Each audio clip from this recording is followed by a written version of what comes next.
Hey everybody, Leah Klett here with the Christian Post, and my guest today is Joel Smallbone of For King and Country. He both directed and stars in the new movie about his family's life titled Unsung Hero. The soundtrack is great, and it was so fun to Mm. watch your family's story on the big screen. I'm glad, first of all, I'm glad that you appreciated Leah as a woman who has her own family. I'm glad you appreciated the family dynamics. And I'm glad, as someone who you so often, I feel like you're documenting music so much, appreciated the music drops. Because as a musician, naturally, that's a pretty pivotal part of the whole narrative for me. It's like this is hence the title Unsung Hero. This is a very musical story. It starts with music in Australia at a Striper show and an Amy Grant show at the Sydney Opera House. We travel to America. You've got Rebecca, our sister, auditioning, playing different songs. You've got different needle drops. And so I love that you picked up on the music vibes. Oh, I absolutely loved it. And as I was watching this, I couldn't help but think it must have been really difficult and also really emotional to play your own dad in this movie. What was that experience like, seeing what he went through, some of the despair, Mm. some of the stressors, raising so many children, trying to provide, struggling with God's sovereignty? It's I've dubbed it, you've heard me say it, but I've dubbed it a very expensive therapy session, because you're just going through so much about therapy is going back to the moments that were pinnacle for someone you love or for yourself. And when we first moved to the States, I was very young, as is depicted in the film. And so I only saw it through this kind of adventurer, childlike perspective. But there was something about playing dad, and I was also part of co-writing the script and co-directing it. There's something about diving into his story as an adult now. I'm just a couple years younger than he was when he actually moved. That transformed my whole vantage point of it because I dropped into his life.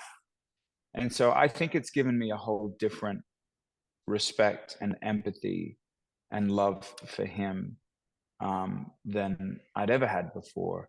I think often I was very lazy with my stories about my parents and their heritage and what they were going through. Um, and now, after doing a deep dive, I'm much less lazy with it all. So, how much input did he have in the story and in the script? Because you Yeah. are seeing some pretty vulnerable parts of his story. He's not, I mean, you can tell he's such a wonderful person, but he struggles at times. Yeah. I mean, that was part of you know, I love the Hallmark channel, but you already have the Hallmark channel. And so we weren't setting out to make a Hallmark film. We'd set out to make an adventure drama, you know. And we'd set out to make an honor project for our parents and for parenthood and for motherhood, but we did not set out to make a glory project. It's very different. You can honor someone and still have a holistic understanding who they are. When you make a glory project, you sort of chop off all the edges, the rough, jagged edges of their story. And we didn't feel like that was the right thing to do. And I have to say, Leah, I'm really proud of mom and dad. They certainly had we invited them in every step of the way. They read the scripts, they saw the first edits. They had the ability to speak in the edit if they felt they needed to.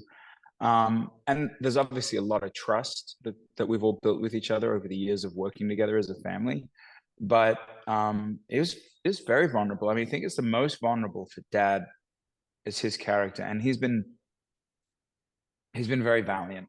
Very very valiant in knowing that there's a greater good here. Like what I'm so proud of is so many men are seeing themselves in him as a father and a husband, as a careerman, and are just the affinity that they feel is really deep. And I'm afraid if we didn't go sort of as vulnerable with his story and as sort of visceral with his story, I'm afraid that men wouldn't connect with him the way that they should. Yeah. People look at your family, it's very evident that God has blessed all of you. You and your brother are in a very successful group. Obviously, your sister is a huge star. And you guys are all walking with the Lord, which is alone something that's really incredible. What do you attribute all of this to? What role did your parents play in all of this? Well, I have to say, first of all, and you've known us for years now, Leah, and we're not a perfect family. Like, there is no perfect family. We are not trying to portray a perfect family in this movie, and we're not trying to sing about it in music. Like, there's a lot, particularly as we've gotten older, there's a lot of space that we've had to use, a lot of things we disagree on almost every level in life, and part of, I think, loving a family is leaving space for everyone's decisions, life decisions, career decisions. Um, and so I'm proud of the space that we leave for each other. I'm proud of the grace that we show for each other. Um, because I think that's a real key part of what Christianity really is there's a grace for differences and for faults and for flaws. Um, I think mom and dad have always.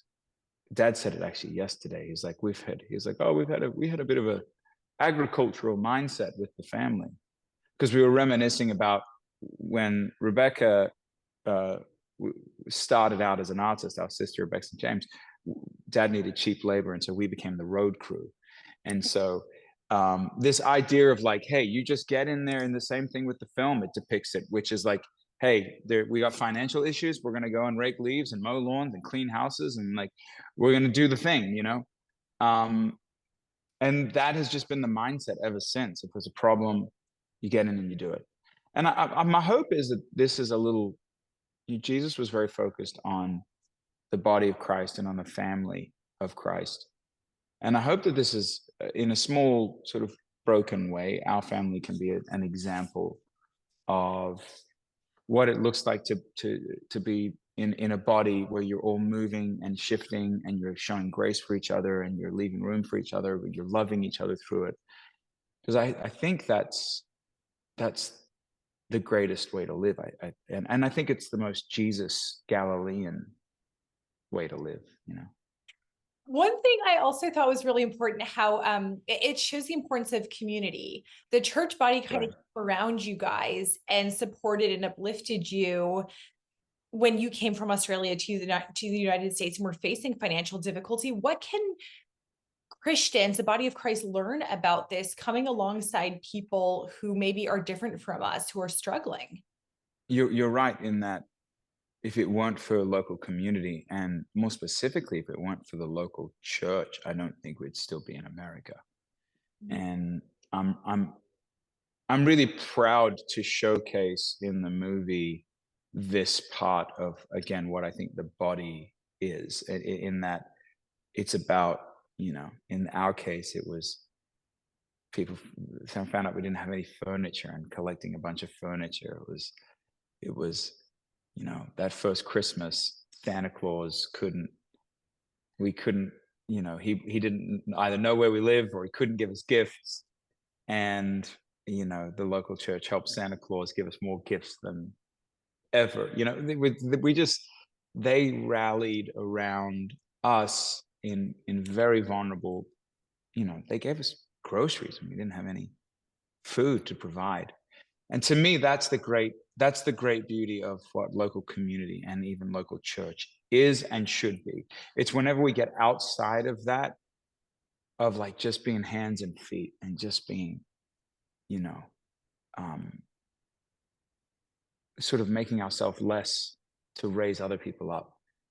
Whenever we get outside of that paradigm, I think that's when it starts getting challenging. But I'm so proud that that was our experience over here. And um, I hope that we can now through this movie, and we're going into a load of churches even promoting the movie now, that we can continue to be a part of encouraging those flavors of the local church to continue to come out into their communities, because communities need it more than ever. Families need it more than ever. They need a safe place where they're not going to feel judged.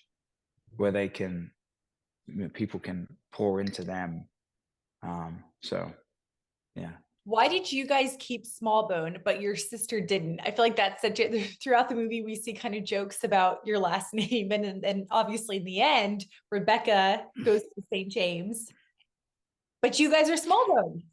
Yeah, I mean, look, time will tell whether this was a smart move, or if it sort of overly exposes us, because it's a weird name, right?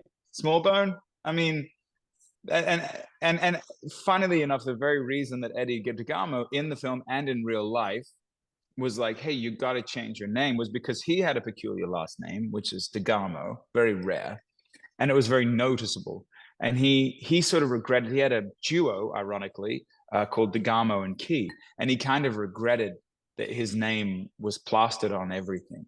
And so, out of protection for Rebecca, he was like, hey, you should have a sort of a stage name to protect your identity. Well, obviously, 30 years later, that's now going to change if this film, as this film gets out to the people. And frankly, with Luke and me, no one really knows this, Leah, because no one's asked it before. But there was a lot of debate about whether we should be Smallbone. We'd thought about carrying the St. James name with us because Rebecca we're such a legacy band of what Rebecca did. We sort of honed our craft under her tutelage as a musician. And Luke and I just came to the place of going, we've already got a moniker, like for King and Country. We're kind of, there's a little bit of safety inside the moniker. So we'll just keep it real and go with our birth last names. But again, now it's sort of like